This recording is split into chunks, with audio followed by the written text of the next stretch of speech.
এই দেখো বন্ধুরা, এখনো ভুনাটা অনেকটা বাকি রয়েছে। দেখেছো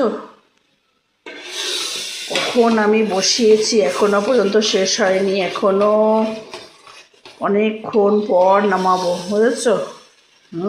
এই দেখো অনেকটা শুকিয়ে এসছে। তোমরা বুঝতে পারছো কি না জানি না। এই দেখো অনেকটা শুকিয়ে এসছে, আরও শুকাতে হবে। হ্যাঁ, তো চলো আমি যখন নামাবো তারপরে তোমাদের সাথে শেয়ার করছি, ঠিক আছে? এই দেখো বন্ধুরা, আমার ধনেপাতা ভুনাটা হয়ে গেছে। হ্যাঁ, এই দেখো, কেউ বলবে 2 কিলো ধনেপাতা আর এইটুকু হয়েছে ভুনাটা। হ্যাঁ, এই দেখো হয়ে গেছে। তা এটা এখন এখন তো নামালাম, গরম আছে।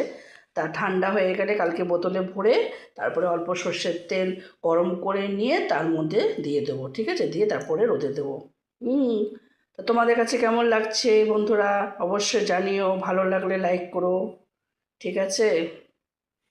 এটা হচ্ছে আমার বরের জন্য স্পেশাল ধনেপাতা ভুনা, ও তো খুব ভালোবাসে, ওর জন্য বানালাম, ঠিক আছে? তা চলো রাখছি এখন। সবাই ভালো থেকো, সুস্থ থেকো, গুড নাইট, বাই।